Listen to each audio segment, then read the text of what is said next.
Hey everyone, so friend कैसे हैं आप सभी। आशा है आप सभी अच्छे होंगे, मस्त होंगे, स्वस्थ होंगे और जोर शोर से आप सबकी पढ़ाई चल रही होगी। सो गाइस, आज से हम रचना शरीर में एक और नया टॉपिक जो कि गर्भ शरीर स्टार्ट करने जा रहे हैं। Most most most important topic है। अगर मैं अकॉर्डिंग टू एनसीईआरटी बात करता हूँ तो इस अकेले चैप्टर से ही कितने मार्क्स का क्वेश्चन पूछा जाएगा? तो इस अकेले चैप्टर से ही 15 मार्क्स का क्वेश्चन पूछा जाएगा।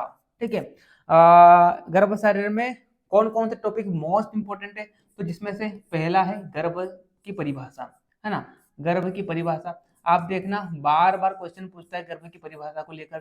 ठीक है। उसके बाद यहाँ पर बीज, है ना, बीज बीज भाग क्या होता है हम आगे पढ़ेंगे। ठीक है, अभी मैं आपको सिर्फ टॉपिक बता रहा हूँ कि कौन कौन सा टॉपिक मोस्ट इंपोर्टेंट। ठीक है, तो बीज बीज भाग और बीज भागावयव, है ना।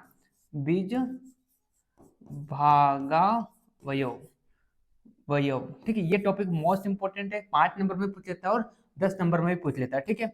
उसके बाद तीसरा अगर हम बात करें तो अपरा निर्माण, है ना।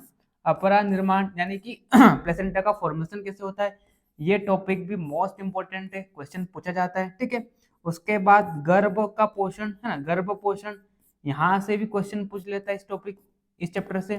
ठीक है। उसके बाद गर्भ वृद्धिकर भाव, है ना, गर्भ वृद्धिकर भाव, है ना, यहाँ से भी क्वेश्चन देखने को मिल जाएगा, गर्भ वृद्धिकर भाव। ठीक है। उसके बाद मासानुमासिक गर्भ वृद्धि, है ना।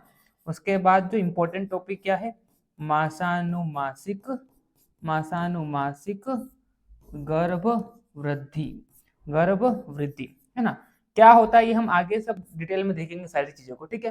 तो ये जो मैंने आपके सामने टॉपिक लिखे हैं, है ना, तो ये टॉपिक मोस्ट इंपॉर्टेंट है इस चैप्टर के, है ना। इन टॉपिक में भी अगर मैं मोस्ट मोस्ट इंपॉर्टेंट की बात करता हूँ तो गर्भ की परिभाषा तो आपको पता होनी ही चाहिए, जो कि हर स्टूडेंट को पता रहती भी है ना। उसके बाद जो मोस्ट इंपॉर्टेंट है यहाँ पर बीज बीज भाग, ये वाला बार बार क्वेश्चन पूछता है ना, ये वाला।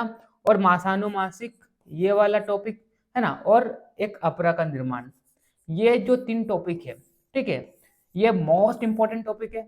अगर आप ये 3 टॉपिक कर लेते हैं, है ना, अगर आप एन मोमेंट पर, मतलब आपके पास टाइम नहीं है ना, और आपने चैप्टर अगर पढ़ा भी नहीं है, तो अगर आप बीज बीज भाग और बीज भागावयव, साथ में गर्भ की परिभाषा, अपरा निर्माण, और ये यानी कि जो मैंने डबल स्टार लगाया है, बीज बीज भाग और बीज भागावयव, अपरा का निर्माण और मासानुमासिक गर्भ वृद्धि, अगर ये 3 टॉपिक अगर आप अच्छे से कर लेते हैं तो आपके इस चैप्टर से 10 मार्क्स कहीं नहीं गए, क्योंकि इन 3 टॉपिक से कहीं ना कहीं क्वेश्चन पूछा ही जाता है। ठीक है।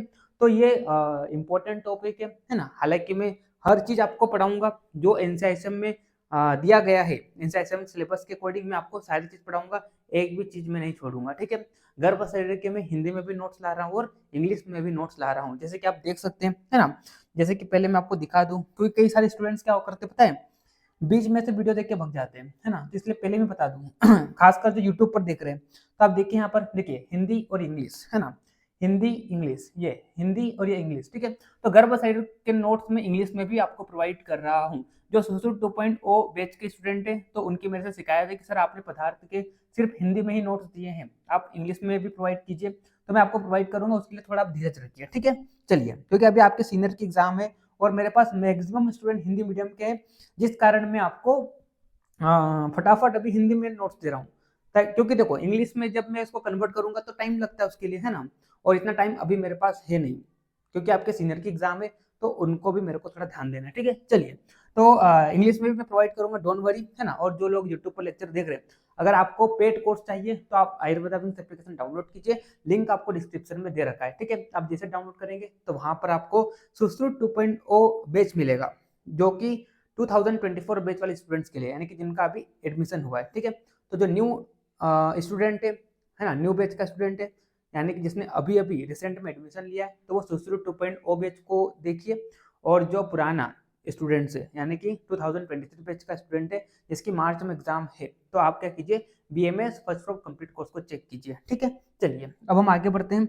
देखिए आप यहाँ पर चलिए, यहाँ पर सबसे पहले जैसे कि मैंने आपको बताया था कि गर्भ की परिभाषा मोस्ट इंपॉर्टेंट है, तो यहाँ पर देखिए सबसे पहला श्लोक ही दिया गया है गर्भ की परिभाषा को लेकर। तो आचार्य चरक क्या बोलते हैं, आचार्य चरक क्या बोलते हैं कि गर्भ क्या होता है, तो गर्भ को डिफाइन करते हुए आचार्य चरक ने श्लोक लिखा, क्या लिखा श्लोक में देखिए, शुक्र सोनितम जीव संयोगे। तो खलु कुक्षि गते गर्भ संज्ञा भवती, है ना। तो आचार्य चरक ये बोलते हैं, आचार्य चरक ये बोलते हैं कि गर्भाशय में कुक्षि गते का मतलब क्या होता है, गर्भाशय, है ना। कुक्षि गते का मतलब क्या होता है, गर्भाशय, है ना। गर्भाशय, या इसे ही अगर हम मॉडर्न में बोले तो क्या बोल देते हैं, यूटेरस, ठीक है। तो गर्भाशय में, है ना, गर्भाशय में जब क्या होता है, शुक्र यानी कि स्पर्म, है ना, स्पर्म, सोनित यानी कि ओवम, ठीक है, और जीव यानी कि आत्मा, ठीक है। तो जब क्या होता है, कुक्षिगत यानी कि गर्भाशय में शुक्र, सोनित और जीव का क्या होता है, संयोग होता है, तो इस संयोग को ही क्या बोल देते हैं, गर्भ संज्ञा दे देते हैं, ठीक है। तो आप यहाँ पर देखिए, गर्भाशय में शुक्र, आर्तव और जीव का जब जिस काल में संयोग होता है, तब उसका नाम क्या पड़ जाता है, गर्भ पड़ जाता है। देखिए यहाँ पर, the unification of sperm, ovum and the soul in the वॉर्म इज डिजाइनेटेड अस गर्भ, यानी कि एम्ब्रायो, ठीक है। तो गर्भ क्या होता है, बहुत इंपॉर्टेंट श्लोक है, याद कर लीजिए आप, है ना। शुक्र सोनितम जीव संयोगे तो खलु कुक्षि गते गर्भ संज्ञा भवति, मोस्ट इंपॉर्टेंट है ना। इस श्लोक को आप याद कर लीजिए, अगर गर्भ की परिभाषा पर क्वेश्चन पूछता है तो ये श्लोक आपको लिखना है, ठीक है।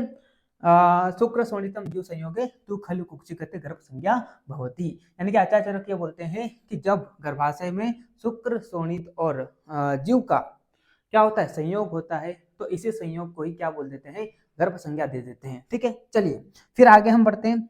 इसी चीज को आचार्य दलहन, है ना, आचार्य दलहन जो कि चरक संहिता का टीकाकार है, तो वो क्या बोलते हैं, वो इसी चीज को बताते हुए ये बोलते हैं कि जब क्या होता है, शुक्र का, है ना, सोनित का, शुक्र का, सोनित का, ठीक है, आत्मा, है ना, इसके साथ साथ 16 विकार जो है, षोडश विकार, है ना, षोडश विकार में क्या किया जाएगा, षोडश विकार में 11 तो इंद्रिया आ जाएगी आपकी, है ना, 11 इंद्रिया आ जाएगी। अब देखो, अब आप वो पढ़ के आ चुके हैं सांख्य दर्शन, वहां पर मैंने डिटेल में पढ़ाया है कि अव्यक्त क्या होता है, महत क्या होता है, अहंकार क्या होता है ना, षोडश विकार क्या होता है, अष्ट प्रकृति क्या होता है। तो अब मैं यहाँ पर बार बार आपको नहीं समझाऊंगा, ठीक है। तो षोडश विकार में आप सभी को पता है, इसमें क्या होती है 11 इंद्रिया आती है, और क्या आता है, पंच महाभूत, ठीक है, पंच महाभूत, है ना। और उसके बाद अष्टविध प्रकृति, है ना, इसके बाद क्या हो जाएगा, अष्टविध प्रकृति। अष्टविध प्रकृति में क्या क्या जाएगा, अष्टविध प्रकृति की बात करते हैं तो इसमें क्या हो जाएगा, अव्यक्त आ जाएगा, है ना, अव्यक्त आ जाएगा, महत आ जाएगा, और अहंकार आ जाएगा, अहंकार, और 5 तन्मात्राएं, है ना, और 5 पंच तन्मात्राएं, है ना, 5 तन्मात्राएं, ठीक है। चलिए, नहीं दिख रहा, चलो अच्छे से लिख लेता हूँ, तन्मात्राएं, ठीक है, मात्राएं, ठीक है। तो आचार्य दलहन ये बोलते हैं कि जब शुक्र, सोनित, आत्मा, षोडश विकार में 11 इंद्रिया में क्या क्या हो जाएगी, इसमें 11 इंद्रिया में क्या क्या जाएगी, ज्ञान इंद्रिया, कर्म इंद्रिया, और आपके उभय इंद्रिया, और पंच महाभूत, ठीक है। तो 11 षोडश विकार में 11 इंद्रिया, 11 इंद्रिया में 5 तो ज्ञान इंद्रिया, 5 कर्म इंद्रिया, 1 उभय इंद्रिया, और 5 महाभूत, ठीक है। तो 11 और 5 क्या होगा, 16, इनको टोटल मिला के क्या बोलते हैं, विकार, षोडश विकार, ठीक है। अष्टविध प्रकृति में क्या क्या जाएगा, अव्यक्त, महत, अहंकार, और 5 तन्मात्राएं, ठीक है।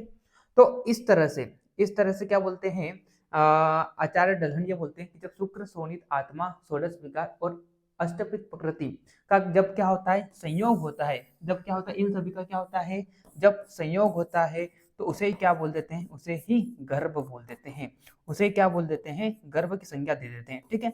चलिए अब आगे बढ़ते हैं, आचार्य सुश्रुत भी, जो आचार्य दलहन ने बोला उसी चीज को बताते हैं आचार्य सुश्रुत भी। देखिए यहाँ पर श्लोक में वही चीज यहाँ पर लिखा हुआ है, शुक्र सोनितम गर्भाशय स्थम आत्म प्रकृति विकार समूर्चितम गर्भ इति उच्यते, यानी कि जब शुक्र सोनित, है ना, शुक्र सोनित जब कहाँ होते हैं, गर्भाशय में स्थित रहते हैं, उसमें आत्मा, प्रकृति, विकार, है ना, इन सब का जब क्या होता है, संयोग होता है, तो उसे हम क्या कह देते हैं, गर्भ कह देते हैं। अब देखिए यहाँ पर शुक्र और सोनित का गर्भाशय में संयोग होने पर उसमें जब आत्मा, अष्ट प्रकृति, 16 विकार, इन सब का संयोग होता है, तो उसे हम क्या कह देते हैं, गर्भ कह देते हैं। यानी कि आचार्य सुश्रुत भी दलहन की तरह बताते हुए, है ना, क्या बोलते हैं कि जब क्या होता है, शुक्र है ना, जब क्या होता है शुक्र शुक्र शोणित, है ना, शुक्र शोणित आत्मा आत्मा, है ना, फिर प्रकृति 8 प्रकृति, अष्टविध प्रकृति जिसको बोलते हैं, और विकार, ठीक है। इन सब का विकार में 16 विकार और प्रकृति में 8 प्रकृति, ठीक है। तो इन सब का जब क्या होता है संयोग होता है तो उसे ही क्या कह देते हैं, उसे ही गर्भ कह देते हैं, ठीक है। देखिए यहाँ पर शुक्र और शोणित का गर्भाशय में संयोग होने पर उसमें जब आत्मा 8 प्रकृति और 16 विकार इन सब का संयोग होता है, यानी कि एक लाइन में बोले तो जब शुक्र शोणित आत्मा प्रकृति और विकार इन सब का जब संयोग होता है तो इसी संयोग को क्या बोल देते हैं, गर्भ की संज्ञा दे देते हैं या गर्भ बोल देते हैं, ठीक है। चलिए आगे बढ़ते हैं। देखो उसी चीज को मैं इंग्लिश में भी लेकर आया हूं, शुक्र शोणित present in the uterus combined with किस से, आत्मा से, प्रकृति से और विकार से, इज नॉन एज गर्भ, उसे हम गर्भ या एम्ब्रायो बोल देते हैं, ठीक। चलिए अब आगे बढ़ते हैं। फिर आचार्य सुश्रुत आगे ये बोलते हैं, है ना, आचार्य सुश्रुत आगे ये बोलते हैं कि पंच महाभूत का क्या रोल होता है इस गर्भ के निर्माण में। तो उसी को बताते हुए आचार्य सुश्रुत यहाँ पर श्लोक लिखते हैं, तम चेतनाव स्थितम, है ना, यानी कि चेतना से युक्त गर्भ में, है ना, चेतना से युक्त गर्भ में क्या होता है, वायुर विभजति, यानी कि वायु जो होती है वो क्या करती है, विभाजन का कार्य करती है ना। वायु महाभूत क्या करता है, उस गर्भ का विभाजन करता है, विभाजन यानी कि डिफ्रेंशिएशन का कार्य करता है। अकॉर्डिंग टू मॉडर्न देखें तो डिफ्रेंशिएशन, इस चीज को आप मॉडर्न से कुछ इस प्रकार से भी कोरिलेट कर सकते हैं, जैसे कि आप सभी को पता है स्पर्म, है ना, जैसे कि आप सभी को पता है स्पर्म से, है ना, आप सभी को पता है स्पर्म से जब क्या होता है ओवम फ्यूज करता है ना, स्पर्म से जब ओवम फ्यूज करता है तो इससे क्या बनता है, इससे जाइगोट बनता है, क्या बनता है, जाइगोट बनता है, ठीक है। जाइगोट क्या होती है, ये सिंगल सेल है ना, ये सिंगल सेल है, तो इसमें क्या होता है, इसमें डिफरेंशिएशन होता है ना, ये सिंगल सेल है, इसमें डिफरेंशिएशन होता है और जाइगोट से फिर क्या बनता है, जाइगोट से 2 सेल स्टेज आती है, 2 से 8 सेल स्टेज आती है, 8 से 16 सेल स्टेज आती है ना, 16 से 32 सेल, ऐसे करके क्या होता है, इसमें डिफरेंशिएशन होता है, ठीक है। यानी कि जाइगोट से क्या बनेगा, पहले जाइगोट से मोरुला बनेगा, मोरुला से ब्लास्टुला बनेगा, फिर करके ब्लास्टोसिस्ट बनेगा, ठीक है। तो इस प्रकार से जाइगोट में क्या होता है, डिफरेंशिएशन होता है, यानी कि जाइगोट यानी कि वो एम्ब्रायो उसका क्या होता है, विभाजन होता है, गर्भ का विभाजन होता है। तो ये जो काम है ना, यानी कि विभाजन का कार्य है, ये किसका कार्य है, विभाजन जो होता है ये किसका कार्य है, वायु महाभूत का कार्य है, ठीक है। तेज एवं पचती, यानी कि अग्नि महाभूत जो होता है वो क्या करता है, पचती, यानी कि गर्भ का पाचन करता है, पाचन यानी कि उस गर्भ को पकाता है। अगर हम अकॉर्डिंग टू मॉडर्न देखें तो इसे हम किससे कोरिलेट कर सकते हैं कि जितनी भी मेटाबॉलिक एक्टिविटी होती है गर्भ में तो वो किस कारण होती है, वो तेज महाभूत के कारण होती है, ठीक है। आपह क्लेदयंती, आप यानी कि जल महाभूत, जल महाभूत क्या करता है, उस गर्भ में नमी लाता है, क्लेदता लाता है ना, क्योंकि क्या होगा, वायु जब उस गर्भ का विभाजन करेगी, है ना, तेज जब उसका क्या करेगा, पाचन करेगा, तो वो गर्भ क्या होगा, सूखेगा, है ना। तो उस सूखे हुए गर्भ में नमी लाने का कार्य किसका है, आप यानी कि जल महाभूत का है। जल महाभूत क्या करेगा, उस गर्भ में क्लेदता लाएगा, उस गर्भ में क्या लाएगा, नमी लाएगा, है ना।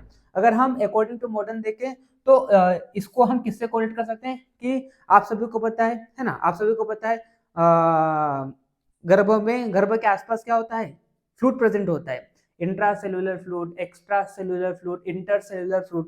तो ये जो फ्लूइड है इसको हम किससे कंपेयर कर सकते हैं, इस आपह क्लेदयंती से कंपेयर कर सकते हैं, ठीक है। चलिए उसके बाद पृथ्वी चमहती, यानी समहती का मतलब क्या होता है, उस गर्भ को कठोर बनाएगा, है ना। या आप ऐसा बोल दो कि उस गर्भ में जो शेप देने का कार्य वो किसका होगा, वो पृथ्वी महाभूत का होगा, ठीक है। यानी कि क्या बनाएगा, ये उस गर्भ को कठोर बनाएगा, ठीक है, उसको ठोस बनाएगा। आकाशम विवर्धयति, यानी कि जितने भी रिक्त स्थान है उस गर्भ में तो वो किस कारण होगा, वो आकाश महाभूत के कारण होगा। इसके अलावा जो गर्भ में ग्रोथ होती है वो भी किस महाभूत के कारण होती है, आकाश महाभूत के कारण होती है, ठीक है। सयदा, है ना। तो इस तरह से जब उस गर्भ में, उस बढ़ते हुए गर्भ में हस्त यानी कि हाथ, पाद यानी कि पैर, जिह्वा यानी कि जीभ, घ्राण यानी कि नाक, कर्ण यानी कि कान, नितंब यानी कि बुटक्स, है ना, आदि जब अंग उत्पन्न हो जाएंगे तो उसी गर्भ को शरीर की संज्ञा दी जाएगी, है ना। क्या बोले यहाँ पर, तदा शरीरम इति संज्ञा लभते, ठीक है। और फिर कई आचार्यों ने उसी शरीर को 6 अंगों में बांट दिया, तच षडंग, जिसमें क्या क्या बोला, 4 तो क्या होती है, शाखाएं होती है, 2 हाथ 2 पैर, है ना। मध्यम पंचम, यानी कि 5वां भाग जो होता है क्या होता है आपका, मध्य शरीर होता है, और षष्टम सिरम, और छठा क्या होता है, सिर होता है। तो इस तरह से आचार्य सुश्रुत ने गर्भ की क्या बताई, सबसे पहले परिभाषा बताई। परिभाषा बताते हुए क्या बोला कि जब क्या होता है, शुक्र शोणित आत्मा विकार और प्रकृति, इन सब का जब संयोग होता है तो उसे हम क्या कहते हैं, गर्भ कहते हैं, ठीक है। और इस चेतना से युक्त गर्भ में वायु का क्या कार्य होता है, वायुर विभजति। तेज का क्या कार्य होता है, तेज एवं पचति। आप यानी कि जल का क्या कार्य होता है, आप क्लेदयन्ति। पृथ्वी संहति, यानी कि उसको ठोस बनाती, और आकाशम विवर्जयति एवं विवर्जितः। स यदा, और इस है ना, और इस गर्भ में, इस बढ़ते हुए गर्भ में जब क्या होता है, हस्त पाद जिह्वा घ्राण कर्ण नितंब आदि अंग उत्पन्न होते हैं, तो फिर इस गर्भ को शरीर की संज्ञा दी जाती है। और कई आचार्यों ने इस शरीर को 6 अंगों में डिवाइड किया। 6 अंगों में क्या क्या हो जाएगा, शाखाएं, है ना, 4 शाखाएं होती है, 2 हाथ 2 पैर, 5वां मध्य शरीर, और छठा क्या हो जाएगा, सिर हो जाएगा। तो इस तरह से गर्भ की परिभाषा बताते हुए आचार्य सुश्रुत ने बताया, ठीक है। चलिए फिर हम आगे